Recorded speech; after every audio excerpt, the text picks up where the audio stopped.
Ripped straight from the headlines of Hollywood. Murder. Intrigue. Stompanto. The saga of Lana Turner and the killing of Johnny Stompanato on this week's This Was a Thing.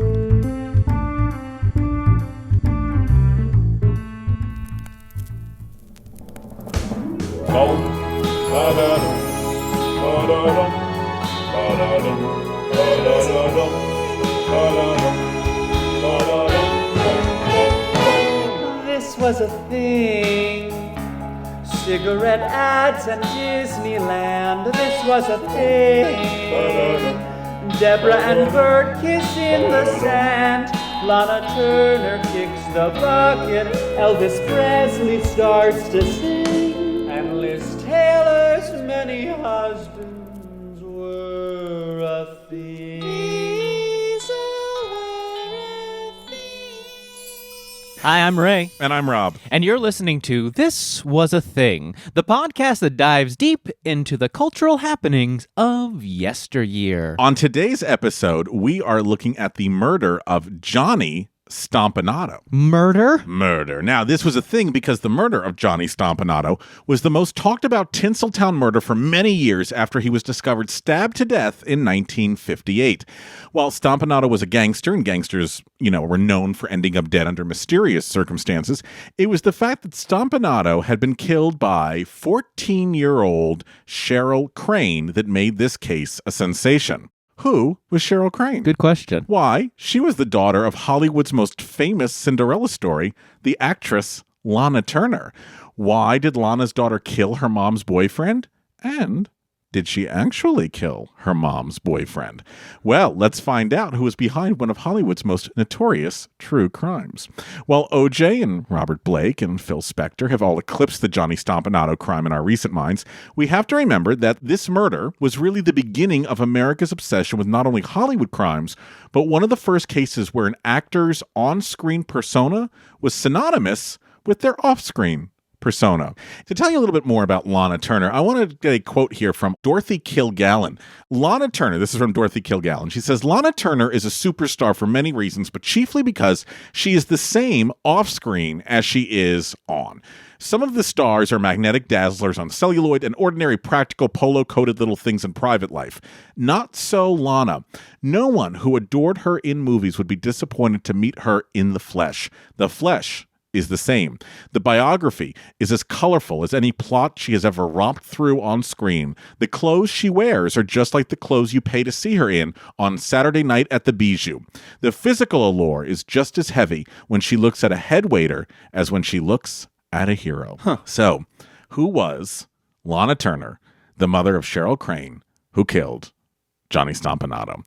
Lana Turner was actually born Judy Turner in 1921 in Idaho. She grew up in San Francisco, the daughter of a gambling father who was found murdered after a gambling game gone wrong. Oh, good. And a mother who couldn't afford to keep her, so she sent Judy to live with an abusive family. And when mom had enough money, she took Judy down to L.A. for some warmer climate. Now, this is where we get the Hollywood Cinderella story. Before the murder of Johnny Stompanato, Lana Turner was known for the greatest story to ever come out of Hollywood. It's one of those stories where every aspiring actress dreams of this coming true, but knows it's too impossible to actually become a reality.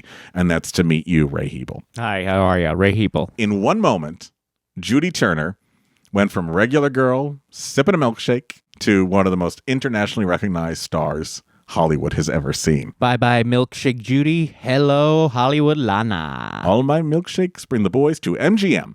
So one day, she was sitting at a famous drugstore in Hollywood called Schwab's. She skipped class, and she was sitting there. She was drinking a Coke when a very famous movie director named Mervyn LeRoy came in. He saw her, just brought her to the studio, and she became Lana Turner. Wow. Now, that is the story we have been told. Here's the truth of that story. It's not too different, but here is the truth. It's January 1937, and she's actually at a place called Curry's Ice Cream Parlor. It was next to Hollywood High School, which is where she was. Okay. Because she was skipping class. If she had gone to Schwab's, it's like kind of physically impossible, right? Because it's too far away. So she's 16 years old. She goes into the soda fountain shop, and she catches the attention of a guy named R. Wilkerson. R. Wilkerson is the owner of the Hollywood Reporter. And he goes up to her and he says, "Hey, would you like to be in pictures?" because he's just so taken with her beauty. And Judy seems confused, and she says, I'll have to ask my mother. So Judy and her mom went to Wilkerson's office. He put them in contact with an agent, and soon that agent brought them over to Warner Brothers. Oh, wow. Now, Judy Turner is now named Lana Turner, and she becomes a contract player at Warner Brothers under the tutelage of director Mervyn LeRoy, and he's the one who says, you can't call yourself Judy, it's a boring name, you're going to be Lana. For those of you who don't know, a contract player, which is something we don't really have anymore, means that every single actor in Hollywood was only employed by one studio. You couldn't go and do movies for other studios, and you had to do whatever the studio was telling you. The first movie they put her in is a movie called They Won't Forget, and in it she plays a teenage murder victim.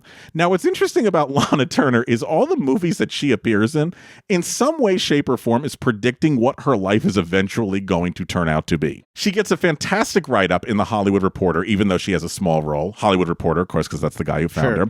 Now, they put her in a very tight sweater. And Modern Screen Magazine says, Turner, quote, made a sweater look like something Cleopatra was saving for the next visiting Caesar. And they dub Lana Turner the Sweater Girl because of her figure. So now LeRoy moves to MGM, and he takes Lana Turner with him. And Jack Warner, who ran Warner Brothers, was like, good. He goes, I don't know why the fuck you all love on her. She's not very good. Now, when she goes over to MGM, one of the players that was at MGM was a woman by the name of Jean Harlow. And Jean Harlow was a sex symbol, and she was blonde. And 6 months before Turner goes over to MGM, Harlow died. And so Louis B. Mayer of MGM is looking to find a Jean Harlow type to replace Jean Harlow. And he sees Lana Turner and he goes, she can be the next Jean Harlow's sex symbol. There you go. Throughout the late 30s, Mayer puts her in like tons of teen comedies where she plays the vixen or the trouble girl in movies like Dramatic School, Calling Dr. Kildare. And finally, Lana gets top billing in 1939's Dancing Co-ed. By the 1940s, Lana's on-screen persona as a vixen soon became her off-screen persona as well. Lana is lucky in film, not so lucky in love. She once said, I wanted to have one husband and 7 children, and it looks like it was the other way around. So in the 1940s, she goes through a string of men. The first guy she dates is the great band leader, Artie Shaw, and she elopes with him after one date. They have one date. Wow. And they go get married. So she stays married to Artie Shaw for only 4 months. And she said, he didn't like me. But you know what? Lana's going to get cheered up because in 1942, she's going to marry restaurateur Stephen Crane. After, this is a long courting period. It's a week of dating. Then it's annulled 4 months later because she finds out his divorce from his first wife isn't finalized. Got it. So now they're divorced. Then she realizes she's pregnant by him. So they remarry. Lucky in love. Lucky in love. Here she is talking about Stephen Crane. Okay. Husband number 2, Stephen Crane. Well, of course, I speak kindly of him because he is the father of my child. And he was also not divorced from the wife. Well, that I only found out after I'd announced to the world that I was pregnant. Then I find out that he's not legally divorced. Then I have to go to court and get an annulment. Otherwise, I could have been sued for bigamy. And still, the baby's growing inside, and so I got the annulment. Now I have an illegitimate child. So, I mean, that was a mess. Sound like Falcon Crest here. Yeah. Now, she does have the child, and the child is born in July of 1943. The child is called Cheryl Crane. Even though she tries to make it sound like she has a very good relationship with Cheryl Crane, Lana pretty much just jumps Cheryl in different boarding schools. So Cheryl very rarely sees mom and dad. 1944, she actually gets divorced from Stephen. And then in 1946, this is the major change that happens for Lana Turner. It's a movie called The Postman Always Rings Twice. Oh. And it's her first femme fatale role. And the plot of the movie, she plays an unhappy woman who conspires with her lover to kill her old husband. Now, in this scene, she and her lover have just thrown her husband's car off an embankment, and they're going down to make sure that the husband is actually dead. All right. Come on, let's get down there. We gotta mess ourselves up so we can prove we've been in the accident, too. Right. Come on. Look, Frank, a car's coming. Can they see us? I don't think so. We haven't got a mark on us, but it's too late. You better get up there and start yelling for help. I'll get the car down the rest of the way somehow. So there they are trying to figure out how to cover up a murder. How's that crystal ball coming? And then in 1948, oh boy, this poor woman, she marries a guy named Bob Topping. He's a millionaire playboy. And she gives birth, but to a stillborn. So Cheryl is still the only child. At the same time, this newfound stardom is also getting to her head a little bit. And Mayer is getting really frustrated with her because she keeps postponing shooting The Three Musketeers because she's like, I have to get married and all my focus is going on the wedding. And then when she does The Three Musketeers, she's like, I want larger scenes. I want more money. So Mayer is like, you know what? I don't like being jerked around. So he decides to suspend her contract. And he's like, you're still working for me, but I'm keeping you off the screen for a while till you learned your lesson. Like, stop asking for things that you feel like you deserve. And in 1951, her career's now starting to go in the toilet. Her marriages are all horrible. She's facing bankruptcy. So in 1951, she tries to kill herself. Luckily, she survives it, bounces back. She has an affair with Fernando Lamas, who she gets rid of pretty fast because he's abusive. And then in 1952, she divorces Topping, and she meets the guy who played Tarzan. His name is Lex Barker, and she marries him a year later. I liked Lex Barker until I started to do some research on him, and she discovered that he was sexually abusing Cheryl Crane. And Cheryl Crane tells a story in her book about how she remembers her mom holding a gun to Barker's head while he slept to kill him. And then she thought, is this bastard worth the rest of my life in prison, the end of my career, and everyone's life is ruined? She didn't shoot him. So when he wakes up in the morning, she's like, you have to get the hell out. And they were divorced to avoid a scandal, and no criminal action was taken against Lex Barker. Jesus Christ. At the same time this is happening, MGM is like, we're not renewing your contract anymore. We're done with you. Which is great because she's allowed to move on and do other projects and not feel like beholden to MGM. She also earned MGM about $50 million in her time there. So I feel like she was unceremoniously dumped. So in 1957, she heads over to 20th Century Fox, and she stars in a movie there called Peyton Place, which is like a soap opera-esque movie. Yeah. And in this movie, she plays a mom who's trying to keep a good relationship with her teenage daughter. And she gets her only Oscar nomination for this film, the only one she'll ever receive in her life. Not only does she receive an Oscar nomination, she starts to receive flowers and cards from a guy known just simply as Johnny Steele. Johnny Steele. John Steele tells her that he's from Illinois, that he's a Marine. He's married twice before, but look at Lana, who's she to talk. He's devilishly handsome. His communication skills are not the best. And then, like she says, she finds out he's a gangster. His real name is Johnny Stompanato Jr., and he is a mobster. He was the bodyguard and bagman to gangster Mickey Cohen, who was one of the most famous mobsters in history. He was also an enforcer for Mickey Cohen. I just imagine Johnny Stompanato is like Gary from Veep. Yeah. Bagman. I love it. That actually kind of works. In 1952, I love how the gangsters work. He leaves Cohen, and Cohen's like, that's okay. Like, it's a like, best of luck in your new career, Johnny. We're rooting for you. Go out to Hollywood and knock them dead. So Stompanato becomes a manager to his wife, actress Helene Stanley. Helene Stanley, if you don't know her, folks, she was a live-action model for Cinderella. So anyway, so Lana Turner is like, I'm leaving. I'm leaving you. And he says, you're not leaving me. I can destroy your face, and that's your career. So he threatened to rough her up. Not only does he threaten to rough her up, he says, I'm going to kill you, I'm going to kill your mom, and I'm going to kill Cheryl if you ever leave me. So she can't really get out of this relationship, right? And it's also rumored that Mickey Cohen is the one who's prompting Johnny Stompanato to stay in the relationship with Lana Turner because he knows how wealthy Lana Turner is, and he's like, we can blackmail her. That doesn't seem like something the mob would do, though. No, they're very nice people. Look how supportive they were of Johnny. You need a reference? Lana Turner, she goes off to London to film a movie called Another Time, Another Place, and it's going to co-star Sean Connery. Ooh. It's like one of his first roles. Lana. So Johnny Stompanato is suspicious because Lana won't let him visit the set. So he shows up on the set with a gun, threatening to kill her and Sean Connery. So how did Sean handle this? He grabs the gun from Stompanato, beats the shit out of him, and Stompanato runs off the set. Can I tell you how I thought he might have done it initially? He took his toupee and throw it like Odd Job. Just knocks the gun out of his hand. I like that. So then Scotland Yard literally puts this guy on a plane. Turner is now like, I got to go back for the Oscars. And she's like, I can't bring him to the Oscars with me. He's a freaking mobster. And Johnny just does not take kindly to that. And he beats up Lana Turner. And this is the year she's nominated? Yeah. Cheryl, the daughter, recounts some of the stuff that's going on with Lana Turner. And she says, quote, there were awful fights, screaming and yelling and smashing glasses and just, things I wasn't used to hearing. And she finally sat me down, her mom, and told me the whole story about having had him thrown out of England when she was filming there because he beat her so badly, how he threatened her life, my grandmother's life. She couldn't get him out of the house. She couldn't get rid of him. My reaction was, well, mother, call the police. And of course, that was the last thing in the world she would do because publicity. It would have been, she felt the end of her career. So Johnny is pissed that he can't go to the Oscars with her.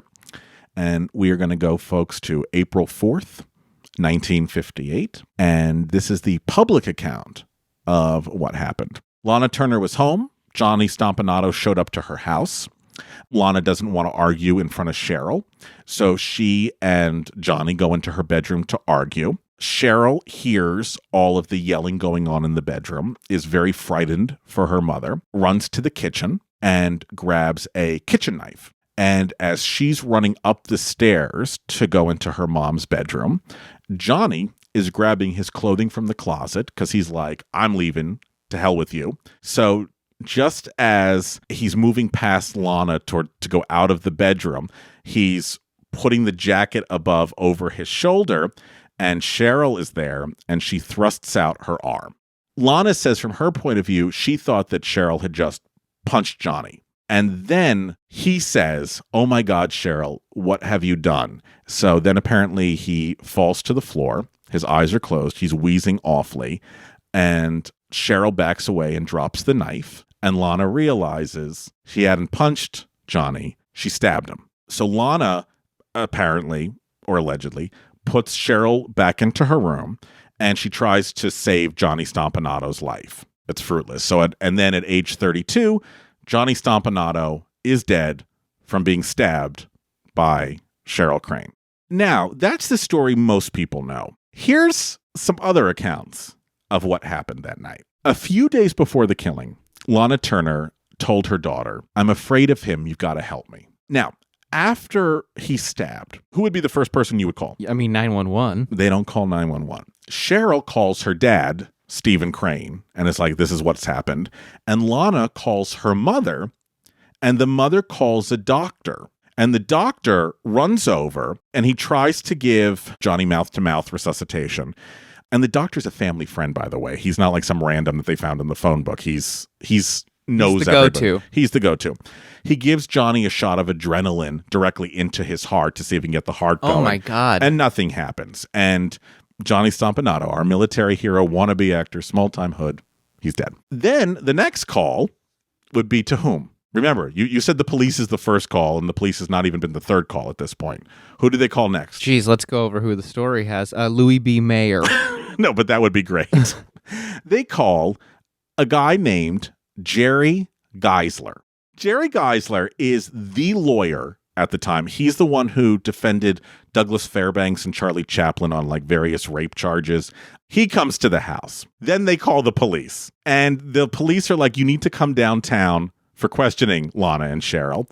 How do they go down there? Now, it's a murder investigation. What would you think you should do? You separate. Oh, yeah. Right? You separate them so they can't talk about their story. They rode a tandem bike down there. Even better. They rode down in Geisler's limousine. Okay. So it's Lana and Cheryl and Geisler alone in a limo going to Beverly Hills police station. And there were no formal statements made, but statements were not taken until after Lana and her daughter had time to talk to Geisler. And then when they did question Cheryl, Lana gets to stay in the room. Then they go, hey, listen, we don't want to, we could get into problems if we treat you any differently than we would a normal person, which is like what they've already done. They've literally given the limo ride. Yeah, the limo ride. Down, right? Keeping together. So Lana gets to go home and they put Cheryl in a cell for the overnight. So Lana's like, beauty sleep, darling. The district attorney of LA says, hey, we want a trial. We have a victim. We have a weapon. And we have a confession. The girl is like, I stabbed him. The judge, who has to decide whether or not this is going to go to trial, says, we have to do a coroner's inquest first. And then if the coroner's inquest determines that there was actually a homicide as opposed to self-defense, we'll go to a trial. And the DA is like, this is fucking bullshit. And the judge says, oh, by the way, Cheryl has to stay put in her cell because I don't want Lana or the mob getting to her. But Lana gets to stay home, right? Yes, I have to go and work on my lines. Cheryl's a child. She'll be fine.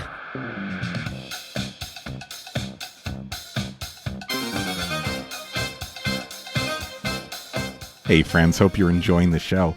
If you are, could you do us a favor?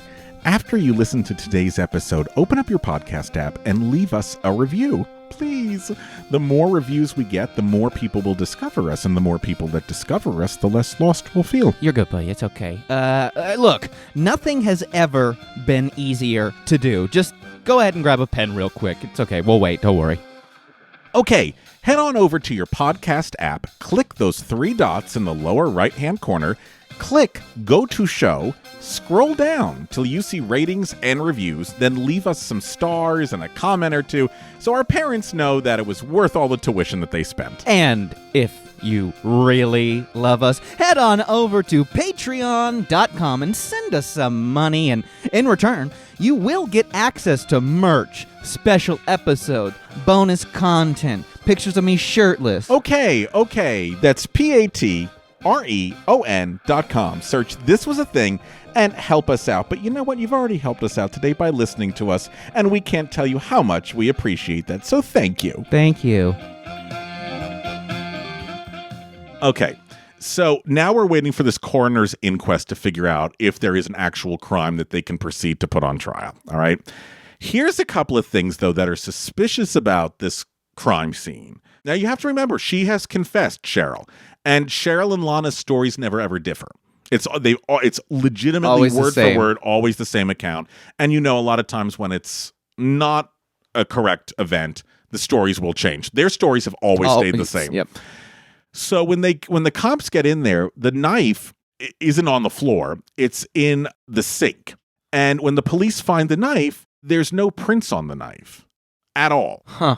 I mean, that's, I guess, where you're supposed to put knives, though, in the sink, so that's good, at least. Now, the knife apparently was new, but it was scratched and chipped as if it had seen significant use before. So, was there a different knife they got rid of, and now there's a new knife? Did she take the old knife and wash it off?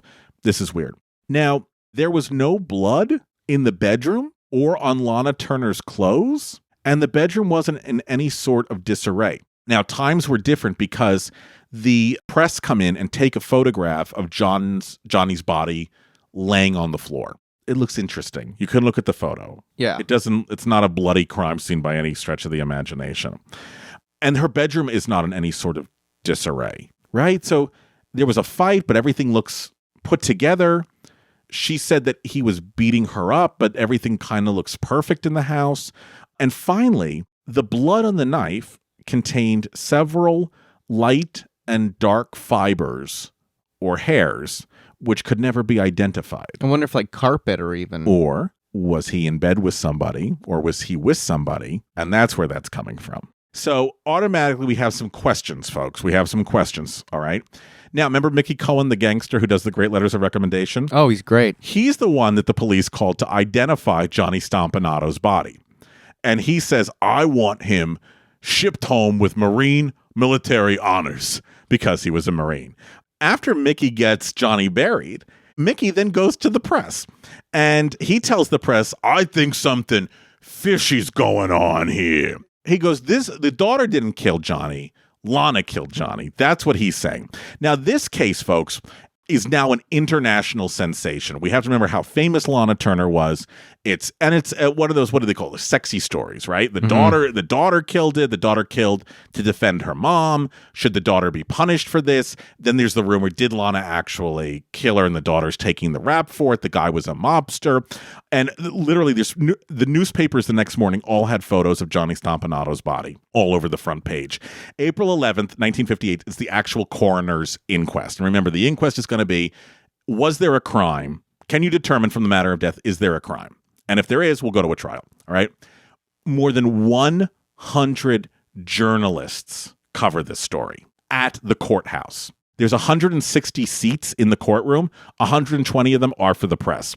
So the interest in the case is absolutely overwhelming. Paid in place which was already a popular movie, its box office receipts jumped by a third the week after Johnny's death. Now, the big question is Cheryl going to testify? Because she's a minor, but she's the one who murdered the guy. The lawyer, our great friend, our lawyer, he says, you know what? Cheryl won't testify because it's going to be too traumatic for her, but she'll submit a letter. Okay. There's probably a reason why they don't want Cheryl on the stand, because cross-examination might be a little difficult. First witness called in the coroner's inquest is Mickey Cohen. Your Honor. Because they say, you are the one who identified Mr. Stompanato, correct? That's the first question. Here's how he answers it. I refuse to identify him as John Stompanato Jr. on the grounds that I may be accused of this murder. So they dismiss him. And they're like, bye. Next up is the coroner. The coroner says, hey, look, no doctor could save this guy from the knife wounds. And look, folks, his liver was so bad, he would have been dead within 10 years anyway. Then the coroner leaves.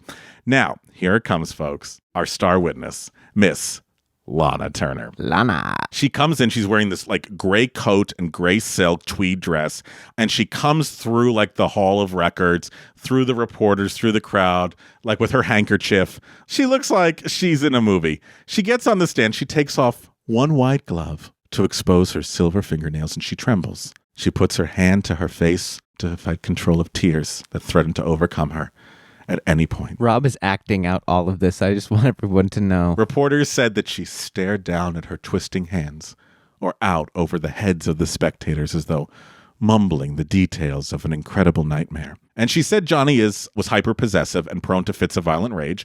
This is all true. I'm going to be honest. I'm not crying any tears that this guy's gone, by the way. No. She described the arguments in London. She described what it was like living with him. She said one time he put a razor to her face and threatened to disfigure her, saying, I'll ruin you in the movies. God damn it. And he said to her, I'm going to cut you just a little now to give you a taste of it. So this guy's all fucked up. And she said, I told my daughter that night when he came over, she said, I'm going to end it with him tonight, baby. It's going to be a rough night. Are you prepared for it? She said when she told Johnny Stompanato it was over, she said he grabbed me by the arms and started shaking me and cursing me very badly and saying that if he said jump, I would jump. If he said hop, I would hop. And I would have to do anything and everything he told me, or he cut my face or cripple me. And if when it went beyond that, he would kill me and my daughter and my mother. And she said, I was unable to shield Cheryl from this horrible scene. She says, I broke away from his holding me, and I turned around to face the door, and my daughter was standing there, and I said, please, Cheryl, please don't listen to any of this. Please go back into your room. Cheryl went back into her room, but she said she could still hear us yelling, and I yelled at Johnny, don't ever touch me again. I am absolutely finished. This is the end, and I want you to get out. I was walking toward the bedroom door, and he was right behind me, and I opened it, and my daughter came in. I swear it was so fast. I truthfully thought she had hit him in the stomach, the best I can remember. They came together, and they parted. I never saw a blade. After 4 hours of testimony, the jury, which consisted of 10 men and 2 women, deliberated for 25 minutes, and they found it a justifiable homicide. And the DA said, look, we're not going to press charges. There's no case here. They knew it was going to be a waste of their time. So they're like, we're not pressing charges. So on April 24th, the juvenile court says that Lana is not suited to being a mother, and Cheryl becomes the ward of Lana's mom, and she has to go to therapy with her mom and her dad. But at least she's not going to jail. Yeah. And then there's public opinion. There was a rumor that Lana found Cheryl and Johnny in bed together, and that's why she killed him. Betty Davis had a daughter named B.D. Hyman. That's a name for you. And in B.D. Hyman's book, she said, I know for a fact that Lana Turner killed Johnny Stompanato and Cheryl took the rap from it. Or there was a rumor that they were spreading that Lana Turner found Johnny and another woman in bed, and that's where those hairs came from. Now, here's where I'm like, ooh, you're savage. Life magazine published a photo of Lana Turner testifying in court, along with stills of her in courtroom scenes from 3 of her other films. Life magazine? That is shade. Oh, it gets shady. They go, Cheryl isn't the juvenile delinquent. Lana is. Now, once again, folks, Cheryl has admitted that she killed Johnny to protect her mother.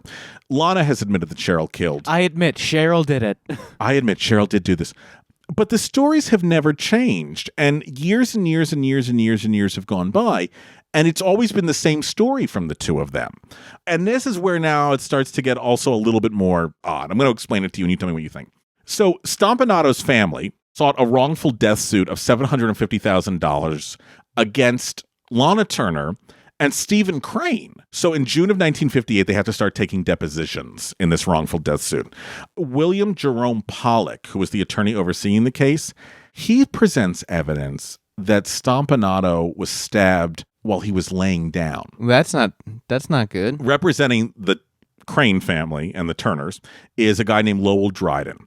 And on June 23rd, 1958, the three of them, accompanied by Dryden, so now we're doing with Lana, Stephen Crane, Cheryl, they all go to visit Pollock's office, who's representing the Stompanato family. We don't know what actually goes on in there, but Pollock says, Cheryl told me yesterday that she cannot recall actually stabbing Stompanato in the pink carpeted bedroom of Lana's rented Beverly Hills mansion.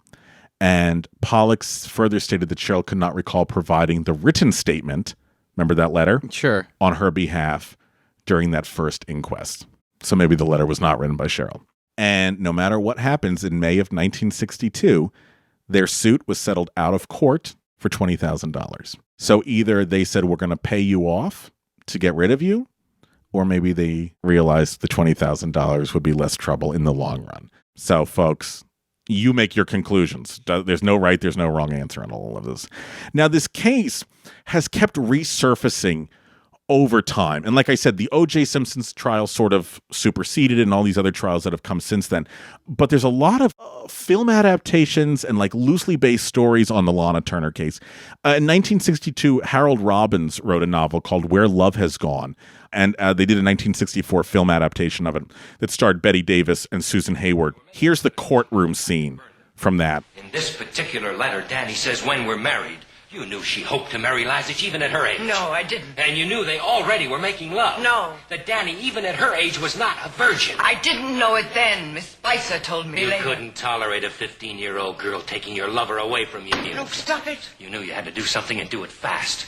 You had a fight, and in a rage, you killed Rick Lazich. And because you couldn't be punished and Danny couldn't, you somehow got her to say she killed him in your defense. That's the truth, and that's what happened that night, isn't it? No. Your Honor. So that's a scene from Where Love Has Gone, which is basically saying Lana and Cheryl were involved in a love triangle with Johnny Stompanato. Now, obviously, they're not using their real names, right? And in 1982, finally, Lana Turner broke her silence and wrote an autobiography. I bet that was giant. Yes. And when the book came out, Lana Turner did a bunch of press tours, and here she is talking to Brian Gumbel, reflecting on the murder. How deep are the scars that remain from that era? A great many. It's something I'll never be able to forget. But I have been able to, at least until writing this book, which was the toughest part, because I'm one who lives for today. And in order to dredge up all of that ugliness, that was really the most difficult part for me. But again, I had to set the record straight because there were too many vile rumors of what was not the truth. What kind of rumors? That I caught him and my daughter in bed together and that she caught the two of us in bed. I mean, terrible, horrible things that were absolutely not true. I mean, really vicious. And the truth, as you detail it, was she thought she was saving your life? Well, yes. In 1988, Cheryl Crane comes out with her own autobiography to counteract the rumors going on that Lana Turner had actually killed Johnny Stompanato and to retort what B.D. Hyman was saying in her book. Oh, B.D. In the 90s, things start to get a little weird. Lana Turner had a hairdresser for a number of years by the name of Eric Root, and he wrote in autobiography, and in this autobiography, he says, Lana Turner told me she killed Johnny Stompanato.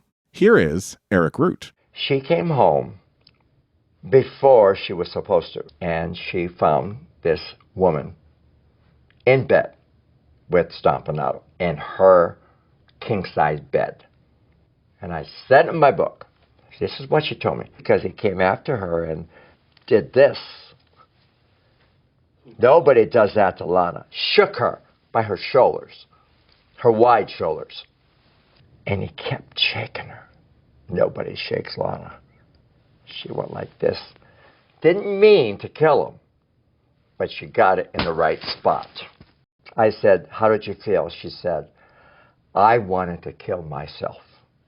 She said to me, if I die, it's in my book, this quote, if I die before you, get my baby off the hook. So I'm doing it.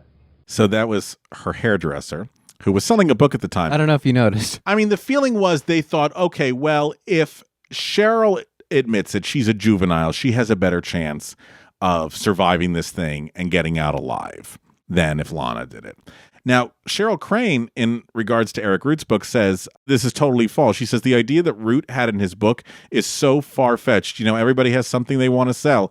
I guess it was the only way he could get his book published. What else do you think was in Eric Root's autobiography besides the Lana Turner Who the chapter? fuck knows? It's just like, okay, for this starlet's hair, I did this. I remember one time, Lana Turner said to me, you know, I have a lot of problems with waves in my hair. Can you straighten them out?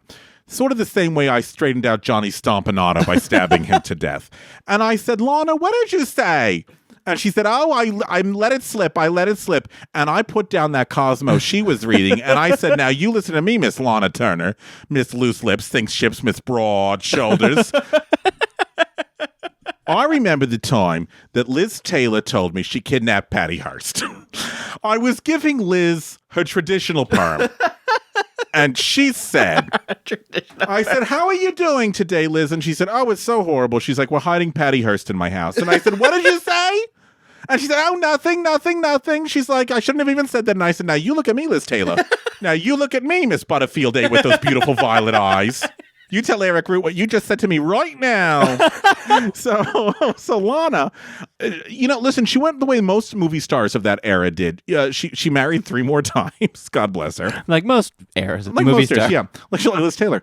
She did a couple of more movies. They weren't really all received all that well. And then she did stage shows. She toured the country in stage shows. And she led a pretty quiet life after that, and she died in 1995 at the age of 74. The one I feel bad for, though, of course, is Cheryl Crane, because if she didn't do this, it's a horrible life, and even if she did do it, it's a horrible life. I mean, either way, this poor girl has suffered so much. She was made a ward of the state of California after all of this happened, and she kept escaping the hospitals that they were placing her in under psychiatric evaluation. And in one of the hospitals, actually, she befriended a person who convinced her to go on living and not to run and not to try to kill herself. Do you know who that person was? Who? Jonathan Winters, the comic Jonathan Winters. Then eventually she got to go back into Lana's custody, and Lana, like a good mother, stuck her in an institution 3,000 miles away. She goes through a variety of alcohol problems and drug problems. Eventually, she starts to build her life up again.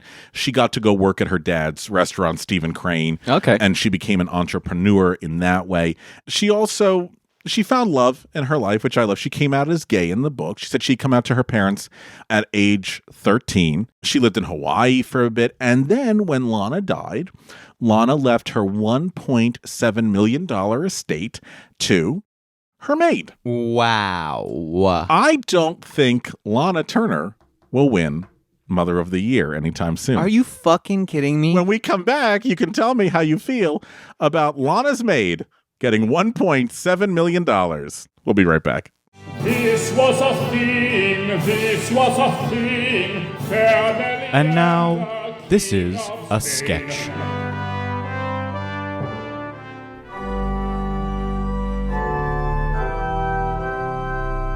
And now, one of Mr. Stompanato's work associates will read a passage from Ecclesiastes 3, verses 1 through 4. Yes, hello.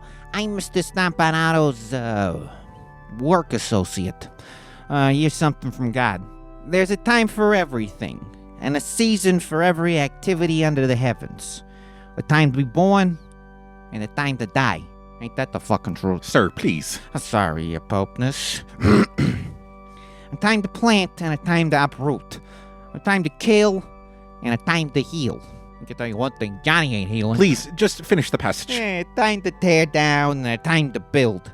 A time to weep and a time to laugh. A time to mourn and a time to dance. Hey, let's dance, everybody! Please return to your seat. Thank you. Next up, Mr. Stompanato will be eulogized by a former employer. Johnny was a real good guy, real good. A real mensch, as I'm sure some of you entertainment types out here would call him. I'll never forget the one time he was late getting my money from a hit. I called him to my office and I said, "Where the fuck is my money, huh? You better get my fucking money or I'm killing your family with my bare fucking hands." Needless to say, Johnny got me my fucking money, and his fucking family's here today. Sadly to mourn his passing, but they're alive. Which was a result of Johnny fucking listening and getting me my fucking money. Thank you. Thank you. And now we ask you please to rise and open your programs and sing along to one of Mr. Stompanato's favorite hymns, Wake Up Little Susie by the Everly Brothers.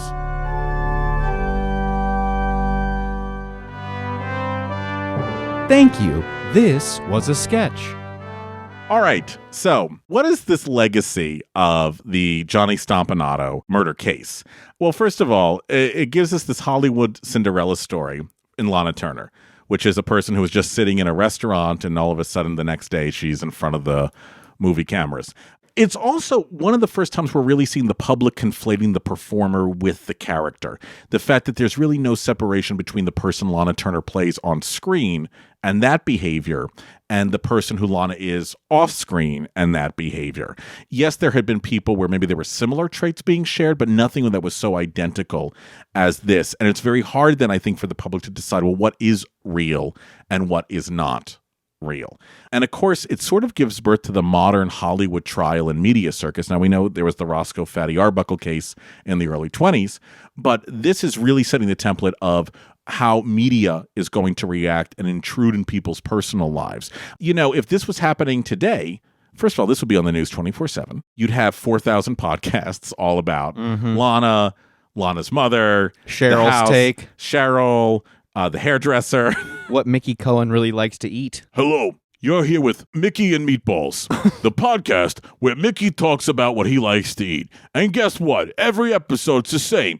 Meatballs. But just wait a second. No jokey. Today's episode's about gnocchi. Today's episode was sponsored by Squarespace. Now, you listen to me, Mr. Mickey Cohen. Mr. I'll plug you full of holes. You tell me what you know. Now, you look at me, Mickey, and you tell me. Okay. I love this guy. He's a good one. Ma. Oh, my God. And so these are the facts of the case. This is what happened.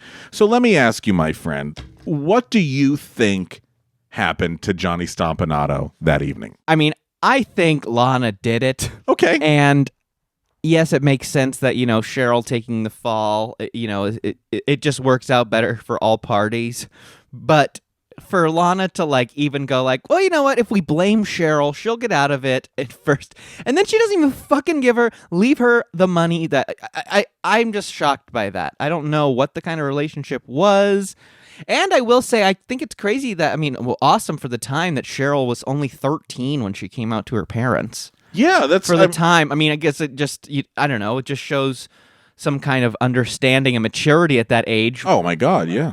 Here's what I think. I think that Cheryl did do it. I think she did it because she wanted to, here's what I think. I think she wanted to protect her mother, which is incredibly noble.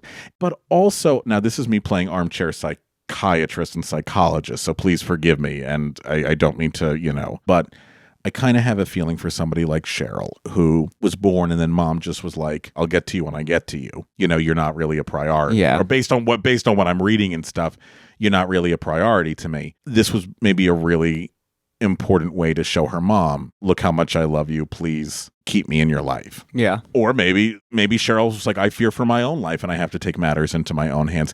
Either way, regardless of this persona that Lana Turner puts out there on these talk shows of, I couldn't believe it and I was so shocked. And, we all make mistakes. And you're a mom. Yeah. You're a mom. And the fact that you knew that all of these different guys were so horrible and you're bringing that home to your daughter to see, that's, shame on you. It's, she can play the, oh, woe is me, I've made a mistake. But I feel like when the magazine said, Cheryl's not the juvenile delinquent, Lana is, I don't think there's a more accurate statement than that. The book that Cheryl Turner wrote is called Cheryl Crane. Sorry, Cheryl Crane wrote is called Detour, and I have read it, and it is very interesting and it is fascinating. So, folks, let us know what you think happened, and if there's any details of this case that either we got incorrect or that you feel that you want to add on to, hit us up on social media. But now I think let's cleanse our palates and play a game. Ooh. This was a thing and now it's a quiz. This was a quiz. With Mark Schroeder. Lana Turner, am I right? So who do you guys think? You guys think she did it? Are you allowed to legally say on this podcast? Allegedly. Speculatively. We talked about this. We gave our answers. What do you think? I think it was the daughter. You know You what? think the daughter? Yeah. I like the story of it actually being the daughter. In what room? The conservatory. With what? The pipe. Okay. Totally not what I was expecting. So Lana Turner, we're just going to do some Lana Turner trivia, baby. There's a lot of Lana Turner stuff out there. So I got this game called Turner, I Hardly Know Her. Okay. I got some 9 questions here. Let's see what you know and what you don't know. Lana Turner was called the Sweater Girl. Interestingly, Lana, translated into Spanish, means what? Wool. Absolutely correct. Rob, habla español. Un poco, mi amigo. Oh, okay. What former James Bond actor claims that Lana Turner taught him how to kiss? Sean Connery. Incorrect. Roger Moore. What? Really? Roger Moore claims that he was like a dresser on a play she did, and things got a little frisky. What? And What the hell's going on? I don't know. She's got two Bonds under her belt. One time, Lana Turner was forced to evacuate her apartment building when a fire broke out. Having only minutes to collect what she needed, what did she take? Her jewelry. Cheryl Crane. She grabbed lipstick, an eyebrow pencil, and a hairdryer. She made Cheryl Crane take everything else. Yeah. Mom, it's burning. Cheryl, darling, the armoire. Yeah. How many IMDb acting credits does Lana Turner have? 20, 40, or 60? I'm going to say 60. Really? I was going to say 40. I was going to say with like film. I was thinking like TV and stuff too. What do you want to say? 40? 40? Let's do 60. I trust Rob. And right, you should. 60, exactly 60 acting credits on IMDb. The woman worked. 61 if you count the trial. Oh, televised. Hey. I want the credit. True or false, Lana was set to appear in Anatomy of a Murder with James Stewart until she objected to the wardrobe. That's true. And Lee Remick took her part. That is 100% true. That is 100% true. Did you write these questions? I just watched that movie for the first time last week. Oh, really? It's really good. Question number 6. During her 1953 wedding to Lex Barker, what did Lana Turner do? A. Kiss him first. B. Faint. C. Trip down the aisle. I was going to say faint. Fainted? She fainted. She fainted. According to her autobiography, Lana Turner lost her virginity at what age? 9. Wasn't that it? That it was like really young or something? I mean, I try not to remember that part. I want to say 9. 9 or 13. 17, you pervert. 17. I thought I read something where a relative... Oh, no. I'm sorry. You're right. I'm wrong. Lana Turner campaigned for this future U.S. president in 1944. Oh, geez. It would have been Eisenhower. Roosevelt. Franklin Delano Roosevelt. And your final question, along with Rita Hayworth and Betty Davis, among others, Lana is named in this 1990 pop single. It's a Madonna song. Material Girl? Vogue. Vogue is right. Rita Hayworth gave good face. Betty Davis, we love you. Lana Turner got away with murder. That's not it, but I wish. Maybe she did, maybe she didn't. Thank you, Mark. Thank you. All right, friends, let us know what you think about the Lana Turner murder case or the Johnny Stompanato murder case. Did Lana do it? Did she not do it? What did her hairdresser know, and when did he know it? Coming up, Cheryl Crane. Join us on Patreon when Cheryl Crane avoids our emails. See you all soon. Let us know what you thought. Bye.